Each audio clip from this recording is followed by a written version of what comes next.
Hello, everybody. Thanks for joining our first educational webinar. Thanks for joining in. And so I'm Omar Abich of Civil Mortgage, and I have Jonathan Williams on the line here also helping us with this webinar. And I'd like to introduce Doug Freeland from AmWest. I've known Doug for a little over 15 years. He's a great lender and representative, and he's going to teach us a little bit about some of these outside of the box loans. So on to you, Doug. Impress us with all your magical loans. Well, thank you, Omar. I appreciate the opportunity and being able to present some of the great programs that AmWest has been offering now out in the marketplace for a while, and what's really led to a lot of our success. We are a full menu wholesale lender. We have everything, you know, FHA, VA, conventional, jumbo, full doc, all that good stuff. What we're going to talk about today, though, are our 4 portfolio programs that can really help you increase your business if you learn these programs, and it just will help you to qualify more borrowers that aren't going to qualify for a standard mortgage loan. So hopefully you guys can all see my screen. Can you see it, Omar? Yes. So the first one is really our most popular portfolio program. It is our AmWest Advantage program. Basically, this is a no tax return, no 4506 program where the borrower is going to qualify on alternative documentation. The max DTI on this is going to be 49% up to an 80% LTV. We do allow 100% gift funds on a primary residence or second home. Business funds are allowed. It does have shorter waiting periods for negative credit events, foreclosure, short sale, and whatnot. And the reserve requirement is pretty easy on this as well. We only need principal and interest on the subject property only. Get into that a little more later. It's available on 15 or 30-year fixed, a 7/1 ARM, and we also do have an interest-only option for the 7/1 ARM product. We do certain non-warrantable condos are allowed on this. If you ever have one that you're looking for a home for, call me and I can go through that in detail with you. Okay. These loans are all, we underwrite them ourselves. It doesn't get sent out to an investor or anything for pre-approval. So we do close these in less than 30 days all the time. Transfer appraisals are allowed, but if you do send in one with a transferred appraisal, we do require a field review, and it does go up to a $5 million loan amount. So basically, this is the matrix on the screen right here, where you can go up to 80% LTV with a minimum 700 FICO score, up to $1 million loan on a 1-unit SFR putter condo. As you can see, it's all tiered depending on the layers of risk and how well qualified the borrower is. The higher your FICO score, the higher the allowable LTV is. We do go down to a 640 FICO, but then you're capped at a 60% LTV, and that is for purchases only on a 640 FICO. This matrix right here is for a primary residence, second home, or an investment property, and this is the purchase or rate and term matrix. So you can see we do go up to 2.5 million actually, and we'll go above 2.5 all the way up to 5 million. Anything over 2.5 million loan amount does need management approval. I've never seen them turn one away.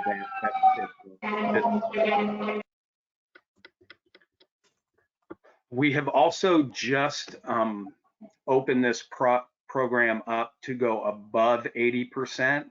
However, when you do exceed 80 and go up to 90%, there are additional overlays on that particular product. It is for purchase or rate and term only, no cash out above 80%. It only goes up to a max loan amount of $1 million on a 1-unit property, and you do need, I think that's a 720 FICO there. When you go above 80%, your max DTI is also capped at 43. We allow foreign nationals on this program, but not on the 90% part of it. And you also cannot use gift funds when you go above 80%. Only up. And what are we using for income on this program? We're getting to the income section very quick later. Rate and term refi, you can pay off a junior lien that hasn't been seasoned for 12 months, even if it's had draws on it. That's pretty basic. And cash out does go up to 70%, up to $1 million, and then it goes down if you need a higher, lower amount. 6-month title seasoning is also required on this for a cash out refinance.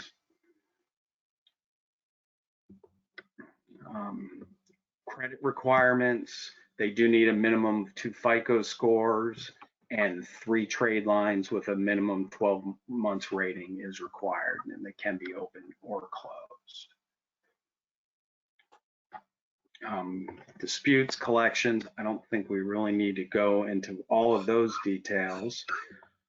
This is a manually underwritten product. There is no automated underwriting system used, and we will accept the broker's credit report from any of these approved credit vendors listed below, which are really all the big ones. If you do have a credit report from one that's not one of these credit vendors, we would then just pull a credit report once we get your approval to do so. This program is also open for foreign nationals. You need a copy of their passport, an I-94 stamp on the passport if they are in the United States already. If they're not, the I-94 is not required, and they also need a valid visa. And now basically down, and also non-permanent residents, basically any type of borrower can go on this program. Now, the important part is the income documentation, how they're qualifying, why a borrower would choose this particular program. For a salary borrower, again, there's no tax returns, no 4506. We're not going to see taxes. We're looking for 2 years W-2s and pay stubs, or we will accept a written VOE only from their employer. So we can qualify a salary borrower on a written VOE only. We're not going to see tax returns. You know, if they have a rental property that, you know, maybe they haven't claimed rental income, so, you know, you go conventional and show the tax returns, you can't use that rental income. We would just take a signed lease agreement and allow 75% of that lease agreement to qualify. For the income, yeah. Now, for self-employed borrowers, which is really what this program is all about, you know, we know that there are very well qualified self-employed borrowers out there that, you know, are showing the lowest amount of income for tax purposes that they can, so they don't qualify for loans when they really do make that money. So to qualify a borrower, and this is really our version of a 12 or 24 month bank statement program. We had a 12-month bank statement program that went up against this, and 90% of the loans that came in all went on this program. So we actually did away with our bank statement program. I don't know how many you've done, but bank statement programs can be very difficult. Whenever you give an underwriter bank statements to qualify a borrower, they're going to pick it apart and you know, scrutinize every single deposit that's going into that account, make you source large deposits and whatnot. And this is the solution to that type of a program. What we're looking for is a 2-year business license for their business, if they're required to have a business license for that business. If they're not required to have a business license for the type of business they own, we do have workarounds depending on what the type of business it is. But in general, they own a restaurant, they have a business license, we need that showing they've been in business for 2 years. Then we need a letter from a licensed tax preparer. So a CPA, a CTEC, or an enrolled agent on their business at letterhead showing their address, phone number, and their license number. And that letter simply needs to state that they have either prepared or reviewed the most recent 2 years business tax return filed. Needs to reference the business name, the borrower's name, and also the percentage of the business that the borrower owns. That makes sense. And going back to I know we asked just really quick, in regards to everyone having or not needing a business license, like for instance, a real estate investor, you don't need a business license for that. So it just depends, maybe a gardener, like is that something that would I do look for those type, gardeners, house cleaning people, real estate agents all the time. A real estate agent's going to have a real estate license. Mm-hmm. We can provide that. Right. Got it. Currently, then the last thing we need of the 3 items is going to be a profit and an unaudited profit and loss statement. Right now for submissions between January 1st and March 31st, we're looking for a full 2019 P&L.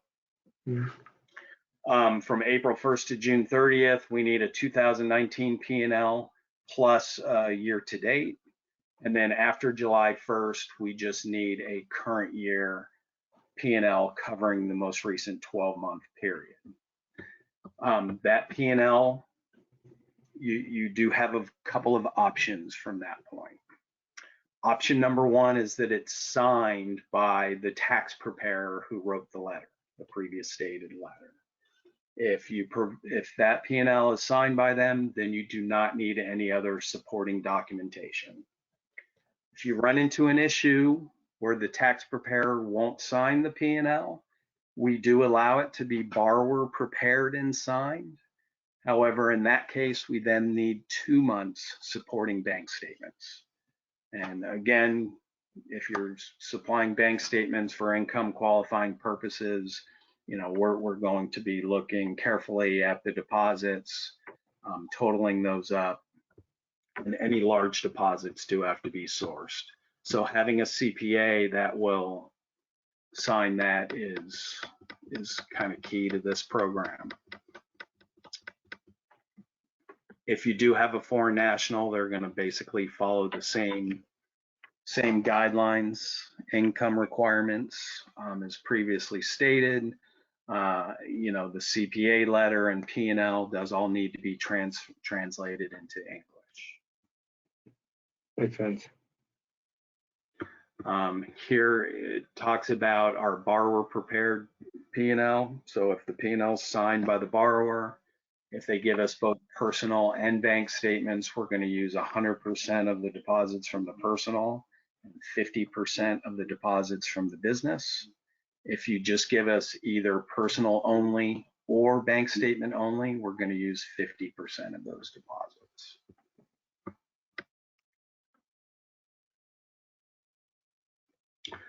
This follows the Fannie Mae requirement where it does allow up to 10 financed properties max. Appraisals up to 75% LTV and up to $1 million, we just need 1 full appraisal. If your LTV exceeds 75% or if your loan amount exceeds $1 million, we need a full appraisal plus a field review. Again, transferred appraisals are accepted with a field review supporting the value. Assets for this program for down payment, closing costs, and reserves. Asset seasoning is not required. We just require 1 month bank statement and we will use the current balance. Sourcing of large deposits are not required. That is jumbo loan amounts on this, and 1 month's worth of assets. Mhm. Oh, geez.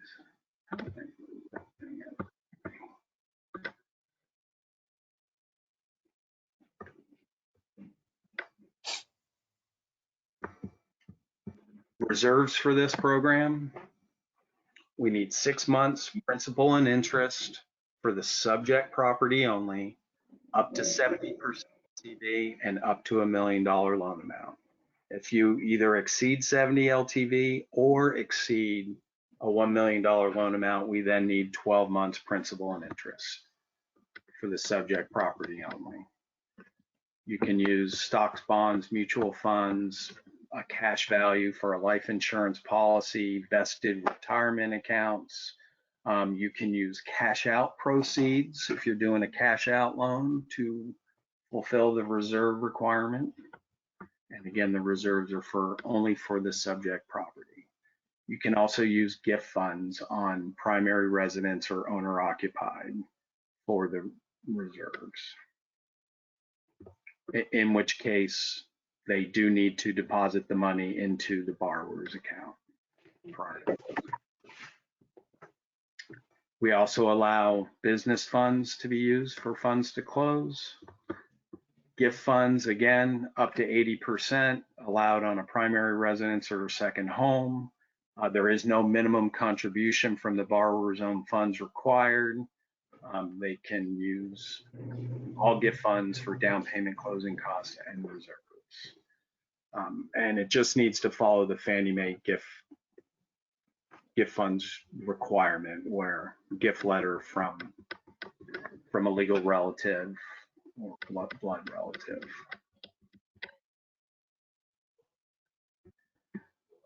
We do QC this file, so there is a verification of employment done. It needs to be done within 10 business days prior to the note date on a salaried borrower, where you're going to give us a written VOE only, or a self-employed borrower has to be done within 90 days of the note date.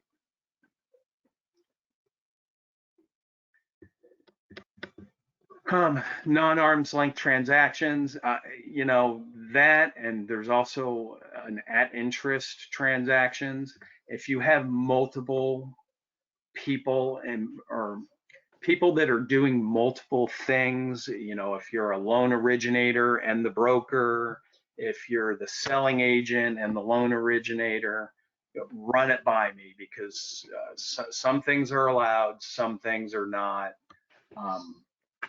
One of the key ones is, like, the seller can't be the loan originator and the borrower can't be employed by the company originating the loan. They're just, again, keeping layers of risk.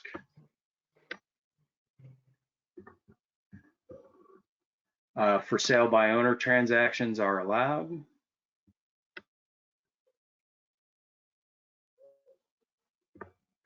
And just at the end, some important tips to remember. This is a manually underwritten loan, and we do need the credit to be from one of our approved credit vendors. There's no DU or LP run on this. The max debt to income is 49%, up to 80% LTV. It's 43% if you exceed 80%. The CPA, CTEC, or enrolled agent letter must be signed and have their license number on it. Non-arm's length transactions are allowed with restrictions. We do a verbal verification of employment on all borrowers towards the end of the loan. And that's about it. Could I ask a question here, Doug? You certainly can. So, like a little like a recap of this loan. So really, the main reason self-employed people use this is because they could usually write a lot of stuff off in their tax return. So they're using a P&L program, you know, basically a P&L. And the big thing is having your CPA sign your the CPA or person or whoever you consider qualified to sign it, you know, with their license number on it, you know, or else you're going to have to get bank statements to support the P&L. But I mean, that's it's basically alternative documents, pretty much. Right. This is an alt-doc qualifying loan.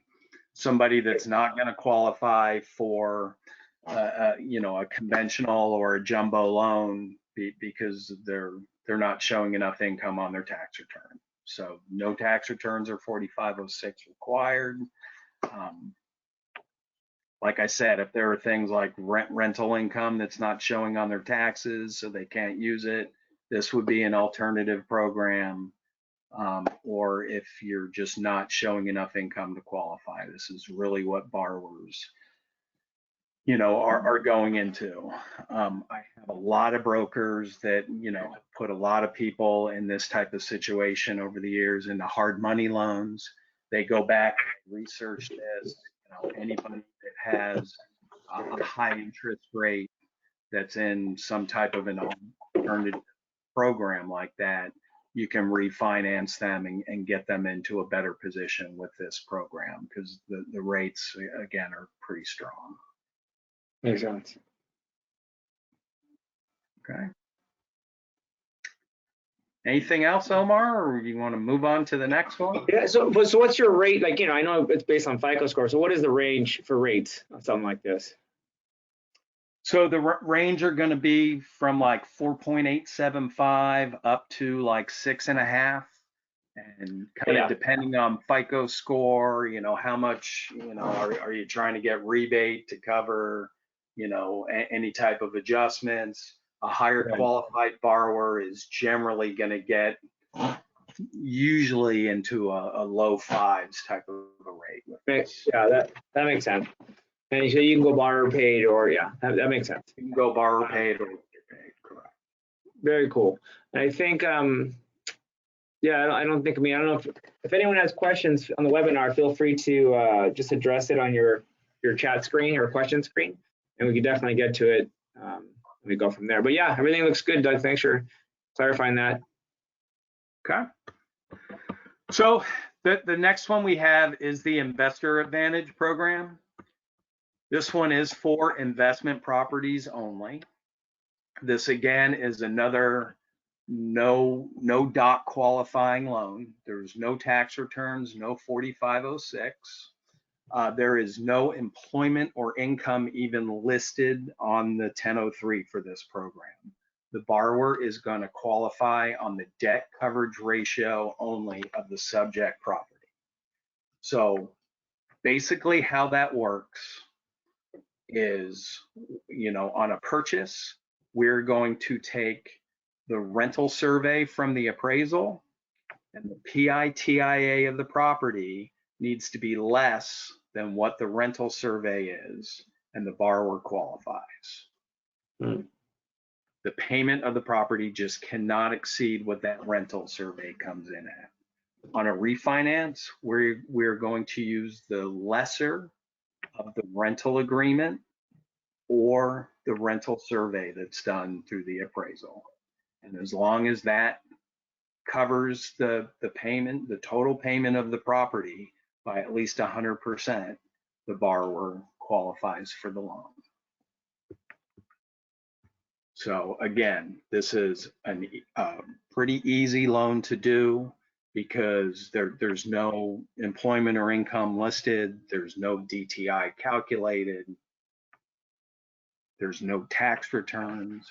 I do a lot of foreign nationals on this, where people are buying investment properties from other countries over here, and that seems to be a really easy way for them to get that done, so they're not having to show any type of income, have things translated into English and whatnot. We'll go on, we'll touch on some of the specifics of this program. Again, foreign nationals, non-resident aliens are eligible for this program. We'll get into first-time home buyers and first-time investors in a couple of minutes here. You can also, this is the only program that we have where they can take vesting in an LLC. They can take vesting, but they can't finance under the LLC, correct? The loan needs to go into the borrower's name. Right. Then the vesting can go into the LLC. Got it. So again, investment properties only, purchase or rate and term, you can go up to 80% LTV, up to $1 million on a 1 to 4 unit residential property with a 720 FICO score. It's all tiered. So you can go to 80, but only up to 750,000 with a 680, or you can go up to 75%, up to 750,000 with a 640.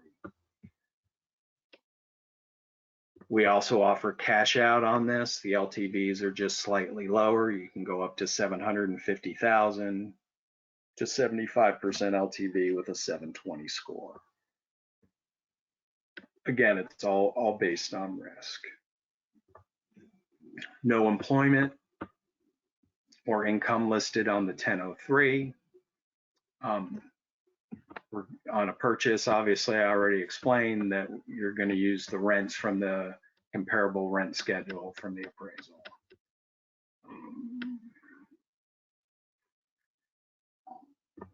Basically, this explains the debt coverage ratio again.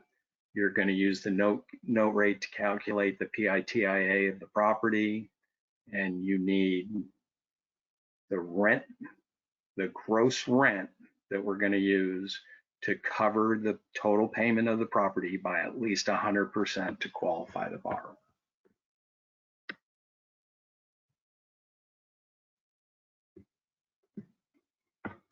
Again, here this page explains that if your gross rent's $1,150 and your PITIA then cannot exceed that $1,150 per month.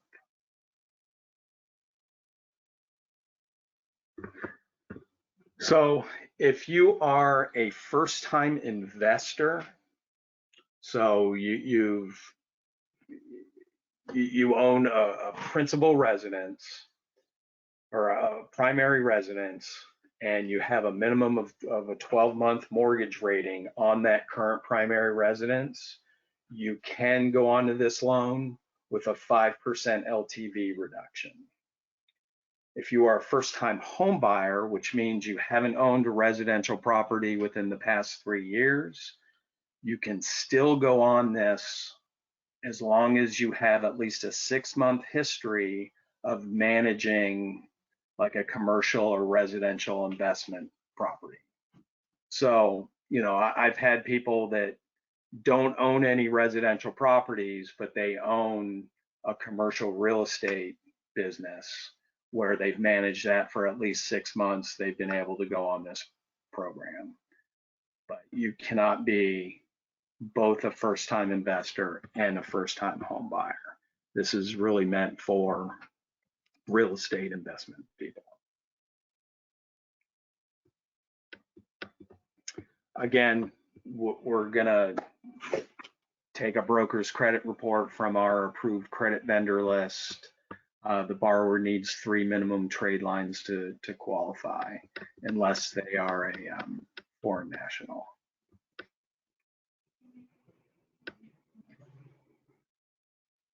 There's the credit vendors. There are some shorter credit, negative credit events on here. If they do have a restructured or modified loan, we need at least 24 consecutive months on the restructured loan without any late payments. The asset requirement, again, we're going to just take 1 month bank statement or VOD on this, and asset seasoning is not required. The other key to this program is gift funds are allowed, which it's extremely rare where you're going to find a program for non-owner investment properties that allow gift funds. This one will, with a 10% LTV reduction. Your required reserves are 3 months for a loan amount less than $1 million, 6 months if you're between $1 million and $2 million, and 12 months if you're over $2 million. And the reserve requirement may be waived if you have a 0 times 30 times 12 on a refinance and the new loan payment is decreasing. If you're doing cash out can be used to meet the reserve requirement.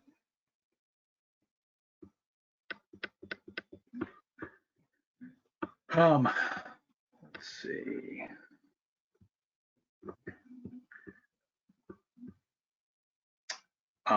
On loan amounts up to $1 million, we need one full appraisal and a collateral desktop analysis. As long as the desktop analysis comes in within 10% of the full appraisal, there's nothing else needed. The CDA is also paid for by AmWest. If it doesn't come in within 10% of the appraisal, then we do require a field review. Any loan amount greater than $1 million, we do need 2 full appraisals. Or a for sale by owner requires 2 full appraisals. Again, non-arm's length transactions, if you have multiple people or people that are related in the transaction, please run that by me prior to submission. And add interest transactions, you can't have multiple people doing the same thing. The other thing about this program is there is no cap on the maximum amount of finance properties. You know, jumbo loans out there are generally capped at 4 finance properties total for the borrower. Fannie Mae loans are capped at 10. You know, a borrower can own 50 finance properties on this program. And you can use 100% business. Foreign nationals are eligible. Again, the same requirements as the last product that we went over. So, any questions or comments on that? It's pretty straightforward, right, Omar? Yeah, I see someone asked, can you give example of the numbers, please? So I'm not sure which product they're talking about. I don't know if you see any other questions there on your end, Doug. I don't see that question either. Huh, interesting. Can you give examples of numbers? But they didn't clarify, so I'm not sure which. Not sure exactly what the question pertains. Either way, but let's move on. I guess if anyone has questions, make sure you post them on the question area or on the chat area, so we know that you need a question answered. So just to finish up on this real quick, the rate range is generally between 5.25% and about 6.5%. Mm-hmm. There is a prepayment penalty on this loan. It's a 4-year prepay. You can buy it down to a 3-year, 2-year, or 1-year prepay. So the rates do kind of range depending on what you want to do. Yeah. So really on this product, you're focused more on the property itself and the rents. Right. You know, the rents and basically rents versus what the future payments or the proposed payment's going to be. And then you're going to look at that, you know, you're going to look at whatever that debt coverage ratio is. Correct. And that's definitely the difference between the previous, not Investors Advantage, but the previous one being AmWest Advantage. And that's more of like an alt doc, you know, very different than this product. Not be confused because they're very different. Correct. Correct. Okay. I see a question that says, can you do 3 units? How about mixed use or commercial? Commercial. It's for 1 to 4 unit residential properties only. Nothing larger than a 4 unit. Makes sense. So even if the mixed use is it has a residential component to it, it doesn't matter. I'm sorry, say that again. Even if a mixed use property has a residential component to it, obviously that doesn't matter. You guys can look at that as commercial. Correct. Got it. Okay, where's our I10 program? There we go. All right, the I10. next one that we'll go over there really quickly is our I10 program. Basically designed for a borrower that does not have a social security number and files, has received an I10 card or letter from the IRS and files their tax returns using that I10 number. This program goes up to 80% LTV with a 640 minimum FICO score if they have a FICO, up to $1 million on an SFR PUD or condo.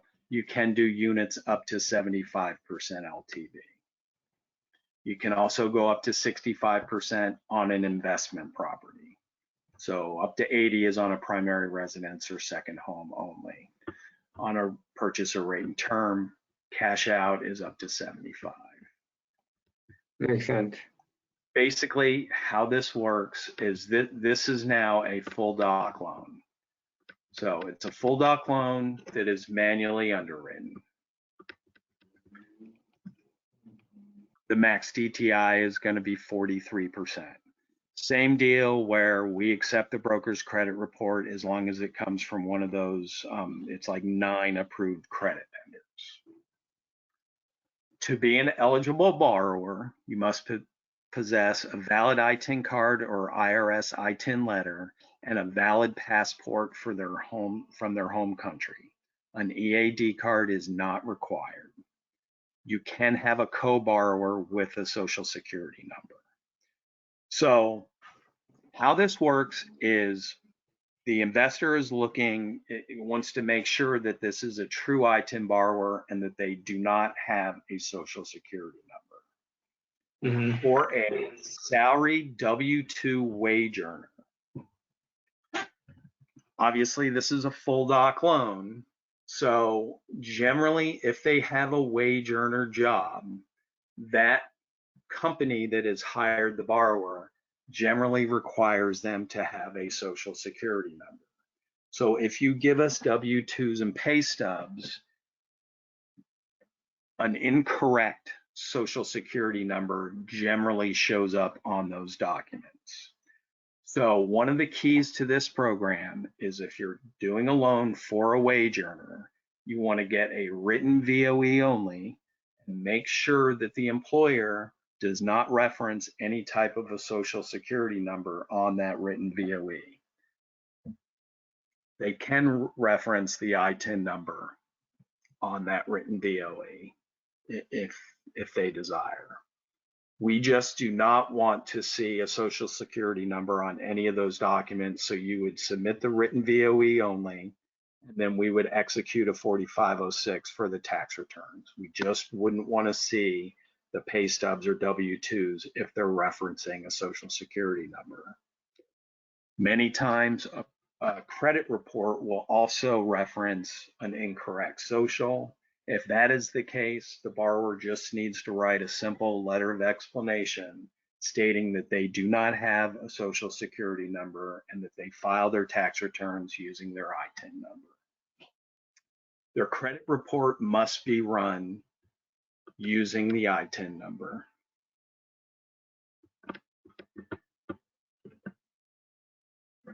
And basically, we need at least 2 FICO scores on the credit report. Borrowers with 1 FICO or no credit score are going to assume a credit score of 640 for pricing purposes. We need 4 open and active trade lines that are rated for a minimum of 12 months.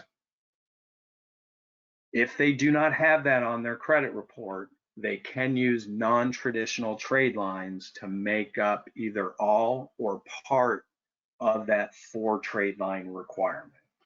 So you can use utility bills, verification of rent, auto insurance payments, all of the things listed below there. You're able to. Doug, a question for you. I know most of the audience is California, but I have someone that's actually out of state on here asking, can you do loans in other states? Yes. Okay. We are approved. We're not approved in all 50, but I think it's like 46 states or something like that. So Tennessee? I believe we're Yes, we are approved in Tennessee. So that's just a matter of getting a broker package from you and getting approved. Correct. Got it. Okay.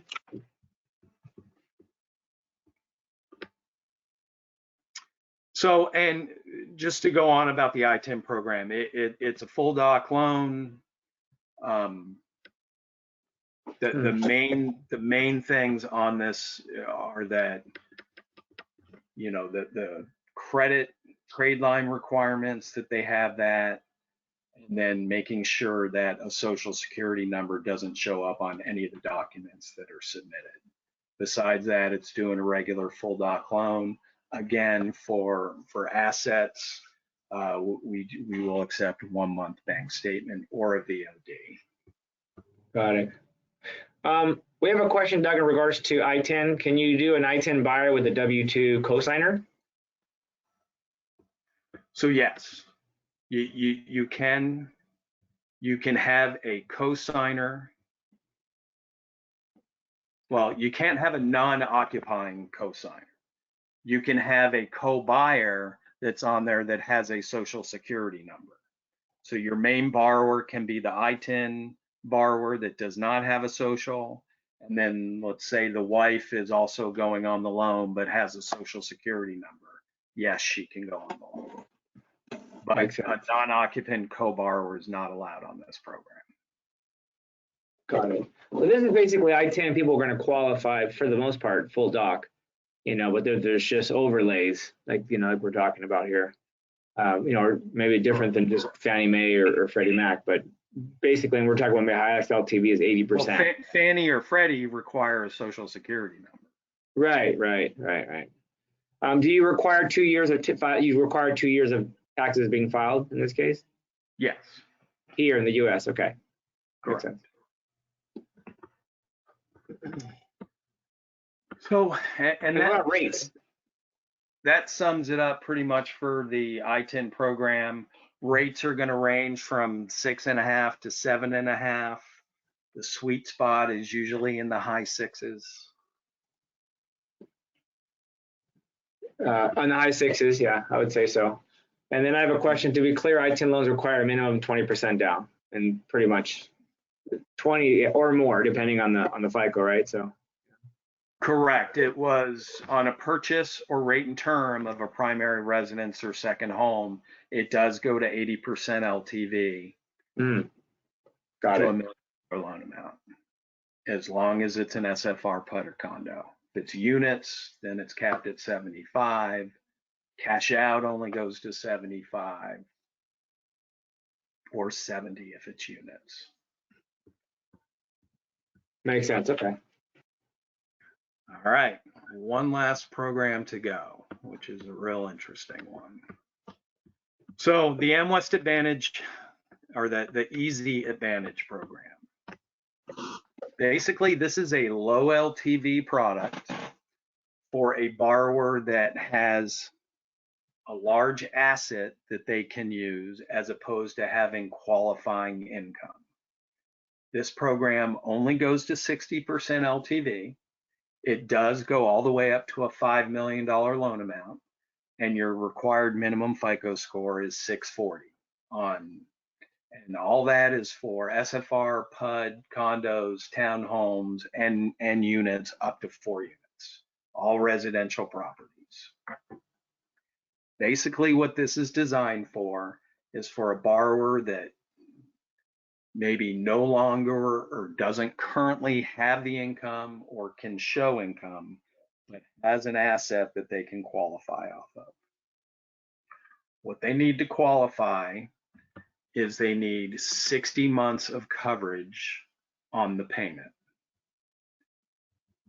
So if if they have a large amount of money sitting in a retirement account, and now they're currently retired and just collecting Social Security, but they're drawing off of this large asset, you can use that asset to qualify the borrower. You can also use equity in other properties owned that is not the subject property to help make up that 60 months. Of the 60 months of required payments, 18 of those months must be liquid or near liquid assets. But the rest can be, like I said, equity and other properties owned, and whatnot. Basically, for this product right here, we do have an asset depletion calculation worksheet that is available on our website that is super easy to use. Hopefully everybody can see my screen. If you ever have one or you're interested in seeing if the borrower would maybe qualify on that asset that they have, you can call me. I can bring up this asset calculator. I can just plug in all the numbers and tell you right away if the borrower qualifies or not. And you basically are just plugging in the payment of the property, whatever total assets that they have, whether it's liquid or near liquid, bank statements, stocks, bonds, mutual funds, 401k funds. You do need to subtract out like any total closing costs of the loan. And then you can also add in any other properties owned that are not the subject property and what the equity in those properties are. And as long as you have more than 60 months of total payments, they will qualify for that loan.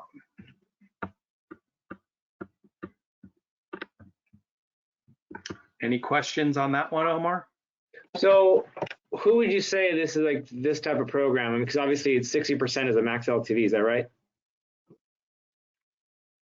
Yeah, your max LTV is 60%. So, you know, people that want to do cash out, that are retired, I've done a lot of those that are living off of a large asset that they've accumulated through their lifetime, but can no longer show income to qualify. I also have full doc people go on this loan because this particular product does also allow for 1 year out of a short sale foreclosure BK,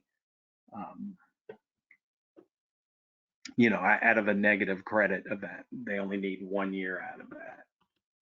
And the rates are pretty good on this. The rates start at 5 1/8. 5 1/8, okay. So it seems like an easier loan as long as you have some money, you don't got to prove too much income, you have some assets. And then can you explain one more time in regards to like you could add up different equities, you're saying, from a different property? Did I misunderstand that? No. So if somebody, let's say they're doing a cash out refi on their primary residence and they own 2 other rental properties, you can use the equity from those other rental properties as assets to qualify for this loan to make up the non-required liquid part of the asset. Like I said, 18 months are required to be liquid or near liquid. So what do you got? 32 months. They can make up 32 months of the 60 months. 42 months, I guess I should say. Okay. Well, that seems pretty straightforward then. This is an asset depletion program.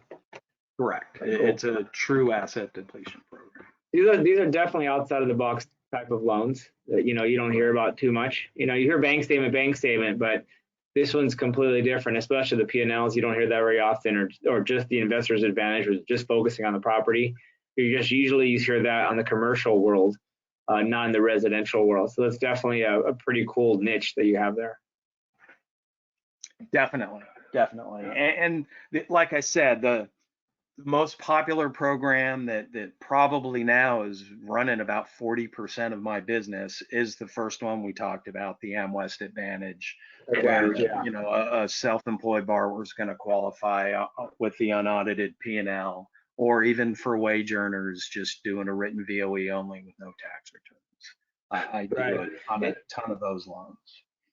And I get a lot of questions in regards to I10 and people that don't, that's hey, I didn't file out enough money. What do I do? What can I do?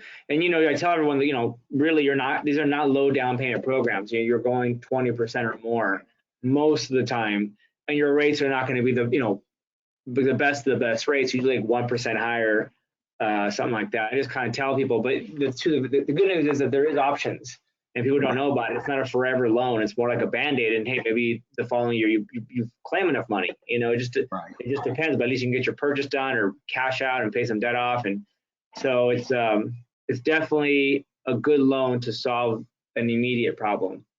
Correct. Sounds good. And just to clarify that, because these really aren't meant to be temporary loans or bridge loans, and they are, even if you do it as a borrower paid transaction, they are subject to the EPO policy. So you do want to make sure that the borrower keeps The loan. any one of these loans for a minimum of 6 months. 180 days, the golden rule. The golden rule. We can't write anywhere on documents, but no one can refinance or sell within 180 days. I get it. All right. Well, Doug, this has been pretty informative. I don't see anyone else have questions. I want to thank you so much for taking time of your day to explain these programs to you. If anyone has questions for Doug, I mean, there's handouts on here. Doug, does your handouts have your information, your contact info?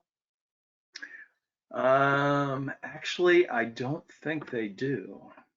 Well, if everyone has contact to me, so you guys want Doug's information for our loan officers, it's on our Helix Cardex, and for anyone else that is interested, we could just email me and I'll send you his contact information. And that's pretty much it. I just put it on the screen if anybody. Oh, there it is. Yeah, someone just asked what's your email, and there it is. And there's all your contact information. Doug's really good at answering the phone. He's one of the few reps that I think over the last 10 years, I think you've only not answered my call one time. So that's pretty awesome. So yeah, I'm a 24/7 AE. I take calls at night and over the weekend. I know everybody's out there trying to drum up business, and a lot of people are meeting with people over the weekend and might have questions, and feel free to call me anytime. I'm always here to help and answer questions, and try and help everybody just to increase their business and close more deals. Absolutely. And then we'll definitely invite you back and get some more products or anything else that you feel like we should touch on, or any good changes. We'll definitely invite you back to a webinar. I think this is great for everybody and very educational. So thanks again, Doug. I really appreciate it. We all appreciate it. All right. You have a good day, guys. Have a good day, everyone else. Bye-bye. Bye now.